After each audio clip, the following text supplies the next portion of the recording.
질문을 듣고 한번 회상해 보시길 바랍니다.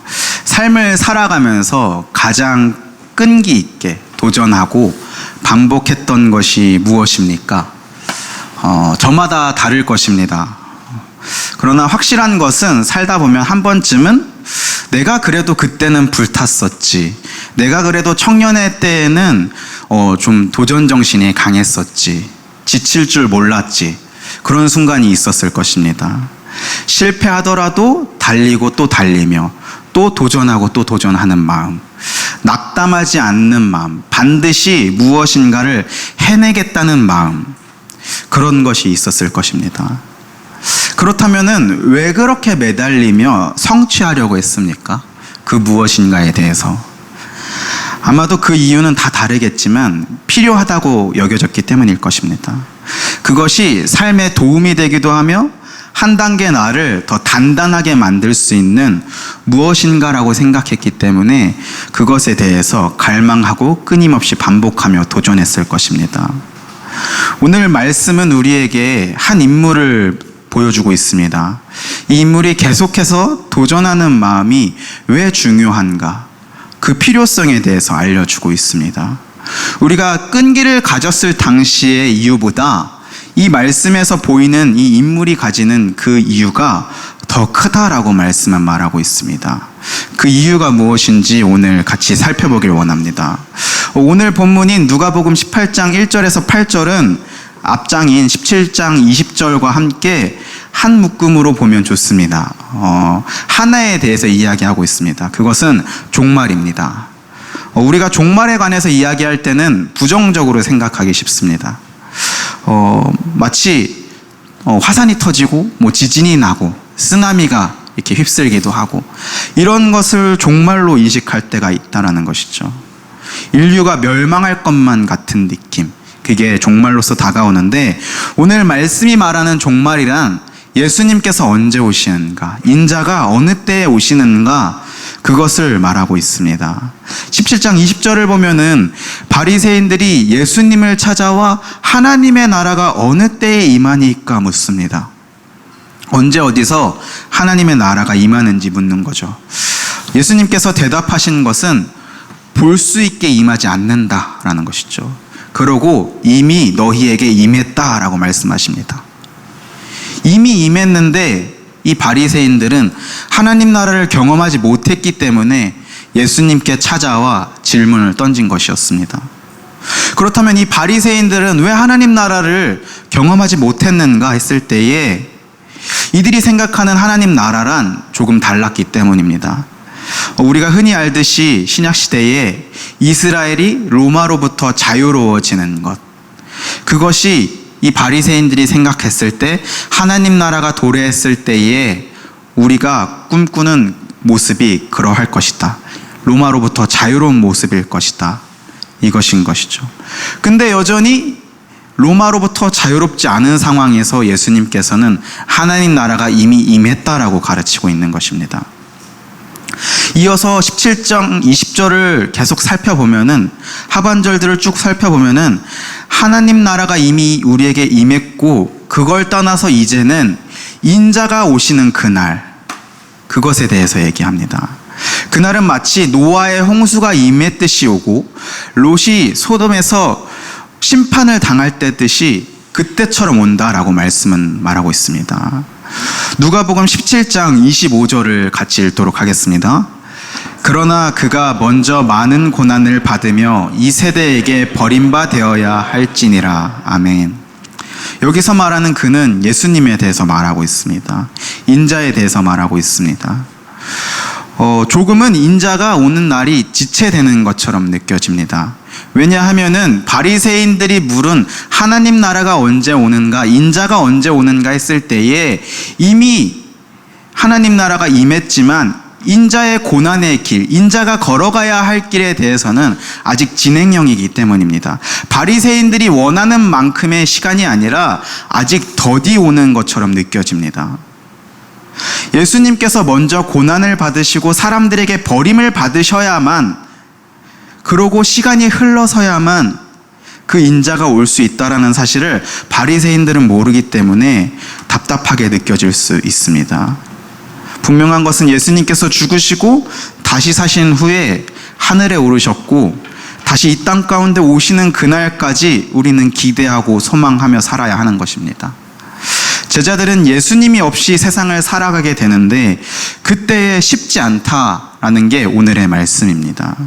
그 재림의 때가 길어지면 고난도 길어지는 것이고 하루빨리 우리 주님 오셨으면 좋겠는데 그렇지 않다면은 그 길어지는 시간만큼 미혹의 말들이, 다른 거짓 선지자의 말들이 여기 있다 저기 있다 휩쓸릴 수 있다라는 것입니다. 그렇다면 그때에 우리는 어떻게 살아낼 것인가? 인자가 오는 날을 기대하며 살아낼 때에, 종말을 살아갈 때에 우리는 어떻게 살아가야 할 것인가? 오늘 본문 말씀을 통해 가르치고 있으십니다. 그걸 오늘 본문 말씀 1절에 이렇게 표현합니다. 항상 기도하고 낙심하지 말아야 한다. 여기서 알 수 있는 것은 신자들은 주님이 다시 오시는 그날까지 그 날을 위해 소망하고 믿음으로 살아가야 합니다. 인자가 언제 오는지는 모릅니다. 그러나 그때를 기다릴 때에 우리는 낙심하고 좌절하고 포기하는 것이 아니라 그것을 위해서 항상 기도하는 것이죠. 매일 기도하는 것입니다. 그게 예수님께서 가르쳐 주신 종말의 때의 신자의 태도입니다. 하나님 나라를 꿈꾸는 자들의 태도인 것이죠. 우리는 어떻게 살아가야 할 것인가? 그 이야기로 2절을 이어서 보면 한 도시가 나옵니다. 어떤 도시라는 표현으로 어떤 도시인지 명확하게 표현하지 않습니다. 그러나 한 도시가 있는데 여기서 일어나는 사건을 비유로 소개하고 있습니다. 이들을 통하여서 종말을 기다리는 자들의 모습은 마치 이러해야 한다 배울 수 있는 것입니다. 등장인물은 총 2명입니다. 한 명은 하나님을 두려워하지 않고 사람을 무시하는 재판장입니다. 재판장은 법정에서 판결하고 올바른 공의를 세워야 하는 사람입니다. 오늘 말씀에서 그런 재판장을 소개하기를 첫째로는 하나님을 두려워하지 않는다라고 말하고 둘째로는 사람을 무시한다라고 말하고 있습니다. 그러니까 기본적으로 우리가 이해하고 있는 재판장의 모습과는 다른 모습을 보여주고 있습니다. 이스라엘의 재판장은 세상의 재판장과는 조금 달라야 하지 않겠습니까? 어떤 도시인지는 모르겠으나 청중이 바리새인이고 제자들이라면은 이들이 이해하기에 재판장은 이스라엘 공동체의 재판장일 것입니다. 그렇다면 이스라엘 재판장은 이래야만 합니다. 첫째로는 하나님을 두려워해야만 합니다. 출애굽기 18장 21절을 같이 읽겠습니다. 너는 온 백성 가운데서 능력 있는 사람들 곧 하나님을 두려워하며 진실하며 불의한 이익을 미워하는 자를 살펴서 백성 위에 세워 1000부장과 100부장과 50부장과 10부장을 삼아. 아멘. 하나님을 두려워하는 자가 또 진실하며 불의한 이익을 미워하는 자가 재판장이 되어야 한다라고 말하고 있습니다. 뿐만 아니라 신명기 1장 13절에 보면은 지혜로운 자가, 에스라 7장 25절에 보면은 하나님의 말씀에 능통한 자가, 율법대로 판결하는 자가 재판장이 되어야 된다라고 말하고 있습니다. 가난하다고 무조건 편드는 것도 아니고 부유하다고 무조건 편드는 것도 아니고 율법에 맞게 공의에 맞게 재판하는 자가 재판장이라고 성경은 고백하고 있는 것입니다. 그런데 웃긴 것은 오늘 소개하는 재판장의 특징은 하나님을 두려워하지 않는 자이고 사람을 무시하는 자입니다. 어떻게 이런 자가 재판장이 되었을까? 기준에 맞지 않는 자가 재판장이 되었다는 점에서 이미 이 종말의 때를 살아가는 이 도시의 부패함을 알 수 있습니다. 불의함을 잘 보여주고 있습니다. 공의가 실현되며 재판장으로서 바른 판단을 하고 심판을 내려야 하지만 마땅히 그렇지 않은 상태, 불의한 상태, 그게 이 종말의 때의 상태라고 볼 수 있습니다. 이어서 3절을 보면은 그 도시에 다른 두 번째 인물이 등장합니다. 과부입니다. 이 과부에 대한 소개는 그녀가 자주 재판장에 가서 내 원수에 대한 나의 원한을 풀어달라고 하는 것입니다. 과부를 조금 살펴보면은 과부는 이스라엘 공동체에 있어서 보호받아야 되는 대상입니다. 약자에 해당합니다. 나그네와 고아와 과부를 돌보는 것이 이스라엘 공동체 모두가 행해야 할 숙제 중 하나였습니다. 신명기 14장 29절을 읽겠습니다.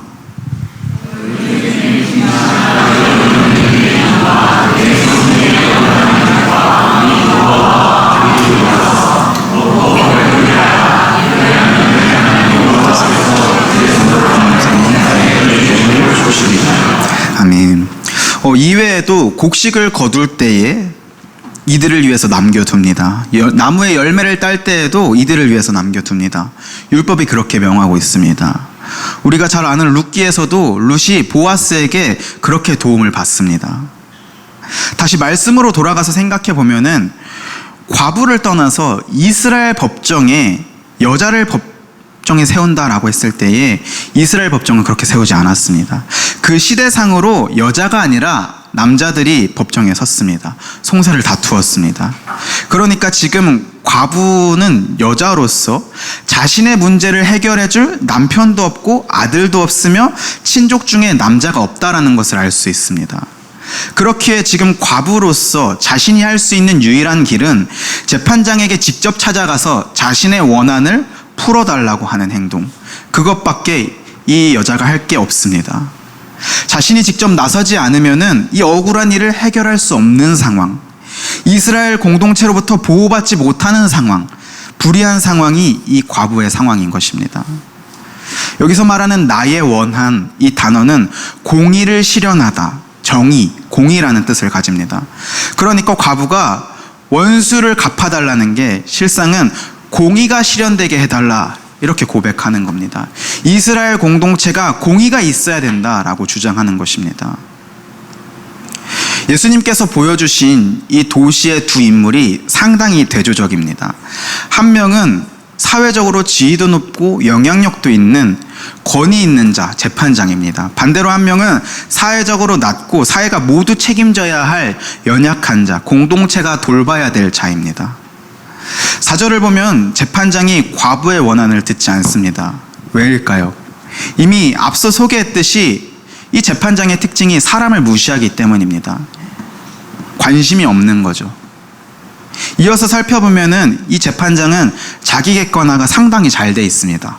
내가 하나님을 두려워하지 않고 사람을 무시하나, 스스로에 대한 평가가 이미 성경이 고백하는 평가 그대로 하고 있는 것이죠.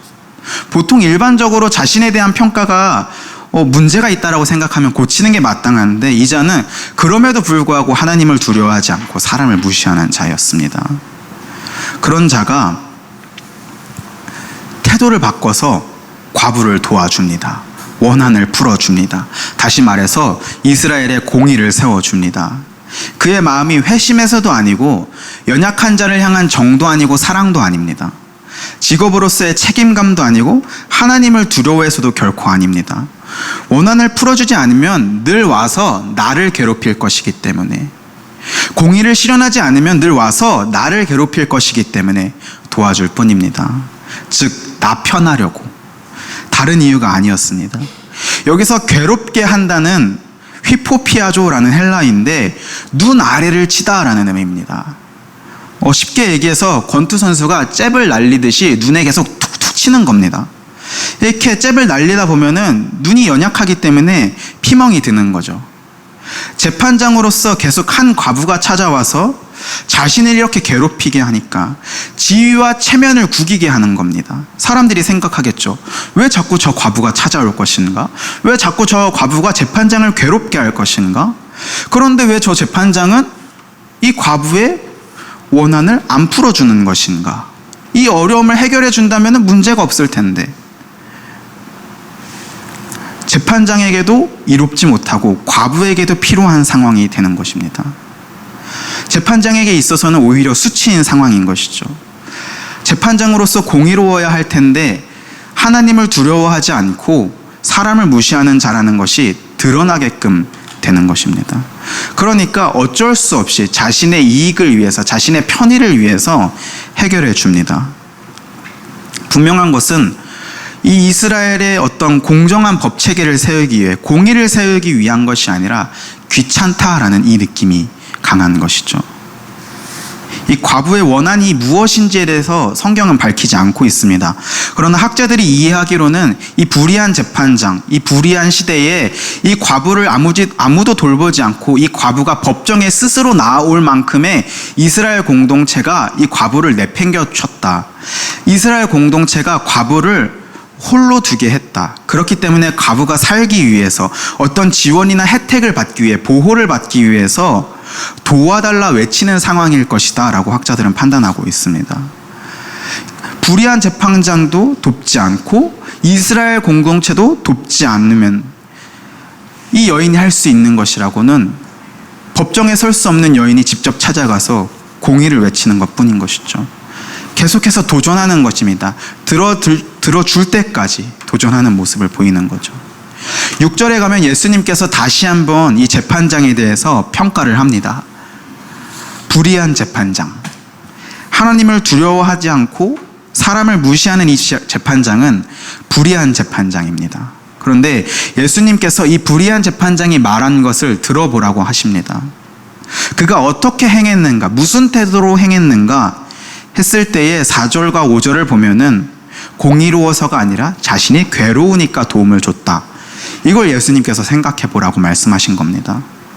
그러니까 예수님께서는 불의한 재판장도 공의가 아니라 자신이 괴로우니까 자신을 위해서 이 과부를 돕는데, 그런데 하물며 하나님께서 그 밤낮으로 부르짖고 찾는 하나님의 택하신 자들을 위해서 그 원한을 풀어주지 않겠느냐라고 지금 묻고 있는 것입니다.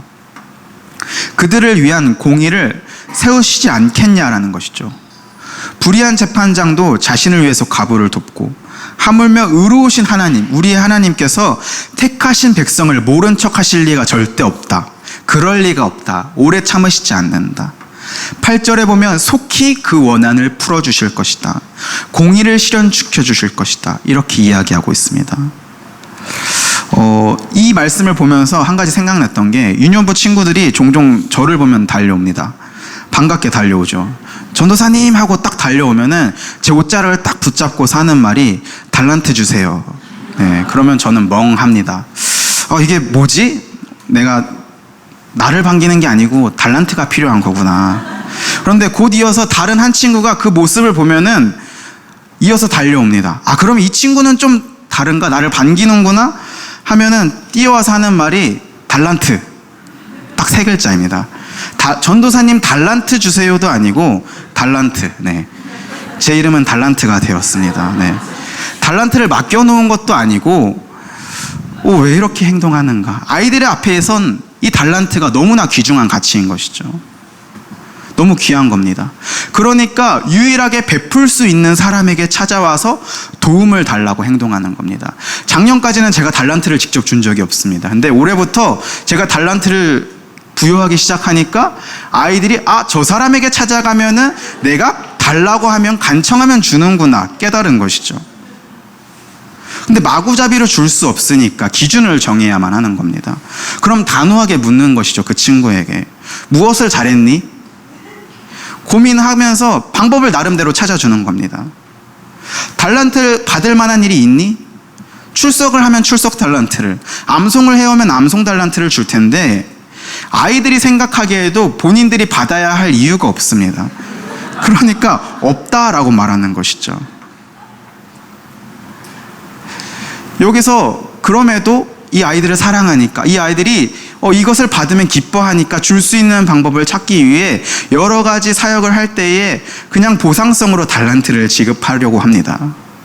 이렇듯 일반적인 마음조차도 무엇인가 더 해결해주고 무엇인가 더 지급해주고 더 주려고 하는 마음이 있다는 것인데, 심지어는 불의한 자라도 자신의 이기심을 위해서라도 행동한다면은 더더군다나 더 사랑이 많으신, 더 공의로우신 우리 하나님께서 주시고자 한다면, 우리의 문제를 해결해 주시고자 한다면은 이 어려움을 오래 참으시겠냐라는 것이죠. 아닙니다. 문제를 해결해 주실 것입니다. 우리가 밤낮으로 부르짖는다면은 즉각적으로 빠르게 해결해 주실 것입니다. 다만 오늘 본문이 결코 기도하면 무조건 다 들어주신다, 밤낮으로 일단 부르짖어라 그럼 문제가 해결된다, 이걸 말하는 것은 아닙니다. 그게 아니라 인자가 더디오는 것만 같은 이때에 종말의 때를 살아가는 우리가 어떻게 살아가야 하는가 했을 때에 마치 이 과부와 같이 끈질기게 부르짖으라는 것입니다. 부르짖는 행동이 마치 과부가 공의를 실현하기 위해 끈질기게 요청하는 행위와 같다라는 것이죠. 과부는 자신을 도와줄 남자도 없는 상황에 불의한 재판장 앞에서도 스스로를 책임지기 위해 나섰습니다. 계속 부딪히며 공의를 주장했습니다. 마지막 때에 우리는 이 세상이 불의한 것 같고 하나님의 공의가 없는 것처럼 여겨지는 때에 계속해서 과부가 보였던 것처럼 그 믿음처럼 우리 또한 그렇게 부딪히라는 것입니다. 우리가 알 것은 두 가지입니다. 첫째로는 하나님의 신실하심입니다. 하나님께서 약속하셨다면 믿을 수 있고 반드시 이루어집니다. 그렇다면 예수님이 반드시 다시 오신다 하셨다면 그 하나님의 신실하심을 믿기 때문에 우리는 하나님께 부르짖는 것입니다. 우리 주님께서 택한 자들을 위해서 우리 주님 반드시 오신다라는 것이죠. 둘째는 과부의 인내입니다. 문제 가운데서 과부는 인내하였습니다. 포기하지 않고 여전히 공의를 찾았어요. 해결하고자 끈질기게 붙들었습니다. 그 신실하심을 믿었기 때문에 그렇게 행동한 것이죠. 예수님께서 8절을 보면은 그 믿음을 보시겠다고 하십니다. 그 믿음을 보겠느냐? 이건 과부가 공의를 찾던 것과 같이 예수님께서 이 땅 가운데 다시 오실 때에 우리 중에 누군가가 그 과부의 끈질김과 같은 믿음을 보여줄 사람이 여전히 남아있겠느냐라고 물어보시는 겁니다. 즉 우리에게도 오늘날 너희가 과부처럼 공의를 위하여서 끈질기게 불의한 재판장을 찾아가라는 겁니다. 계란으로 바위를 치는 것만 같은 상황 속에서도 낙심하지 말고 잽을 날리라는 겁니다. 실패했다고 여기지 말고 안 된다라고 말하지 말고 그 불의한 재판장을 향해서 세상을 향해서 괴롭게 하라는 겁니다. 항상 기도하라는 것이죠. 공의를 찾으라는 것입니다. 맞습니다. 우리가 살아가는 이 세상은 불의합니다. 이 세상은 아니다 말해도 우리는 성경이 옳다라고 얘기합니다. 기독교는 틀리다 말해도 우리는 교회가 진리라고 말합니다. 하나님이 없다라고 말해도 우리는 하나님이 살아계시다 고백합니다. 지금도 세상은 어떻게 하면 교회를 핍박할 수 있을까? 어떻게 하면 교회를 무너뜨릴 수 있을까 공격합니다. 그 가운데서 우리는 기죽지 않습니다. 그럴 수 있는 이유가 예수님 다시 오신다는 사실을 알기 때문입니다.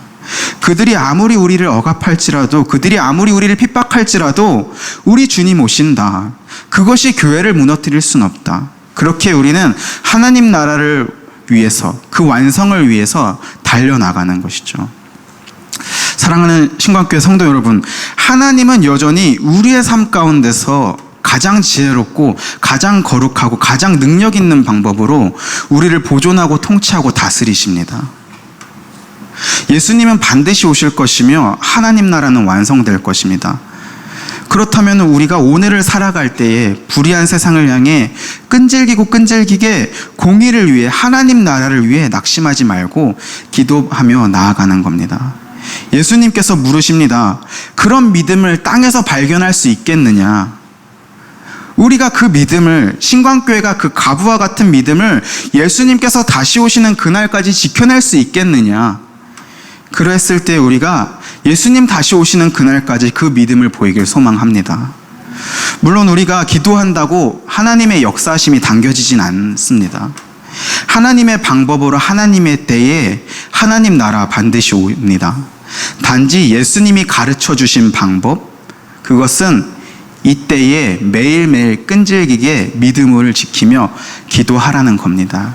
그것만이 불의한 때에 신자로서 믿음을 지키며 살아낼 수 있는 방법이라는 것이죠. 무너지는 방법이 아니라 살아날 수 있는 방법이라는 겁니다. 힘겹게 종말의 때를 살아가는 성도님들에게 위로가 되면 좋겠습니다. 이 세상이 우리를 힘들게 할지라도, 우리를 좌절시킬지라도, 공의를 저버리고 불의를 행할지라도 우리는 예수님의 십자가 사랑으로 구원받았습니다.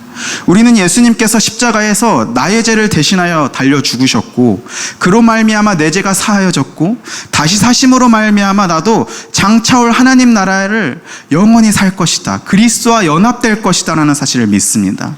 이 기쁜 소식을 믿음으로 말미암아 내 옛사람은 십자가에 못 박혔고 이제는 새 사람으로서, 중생한 사람으로서 신자답게 살아낼 것입니다. 날마다 신자다운 성장을 보일 것이며 예수님을 닮아가는 성화의 모습을 우리는 보여줄 것입니다. 그런 우리에게 오히려 주님의 속성과 사역은 큰 위로가 됩니다. 이제는 오히려 주님의 끈질김으로 말미암아 우리의 구원이 탈락되거나 실패하거나 하지 않습니다. 우리의 구원을 포기하지 않으신다라는 겁니다. 우리 주님께서 끝까지 완성해 나가신다라는 거죠. 불변하시는 우리 주님께서 한번 택하셨다라면은 그 택하신 백성을 위해 끝끝내 구원을 얻으시는 겁니다. 마태복음 10장 22절을 같이 읽겠습니다. 또 너희가 내 이름으로 말미암아 모든 사람에게 미움을 받을 것이나 끝까지 견디는 자는 구원을 얻으리라. 아멘. 한 구절을 더 살펴보겠습니다. 빌립보서 1장 6절 말씀입니다. 그래서 착한 일을 시작하시니가 그리스도 예수의 날까지 이루실 줄을 우리가 확신하노라. 아멘. 사랑하는 성도 여러분, 이 마지막 때에 낙심하지 않고 항상 깨어 기도하며 우리 주님 찾으시면 우리 주님이 우리의 구원을 이뤄 가실 것입니다. 끈질기게 공의를 외치길, 밤낮으로 부르짖고 주님을 찾기를 주님의 이름으로 권면드리겠습니다. 기도하겠습니다.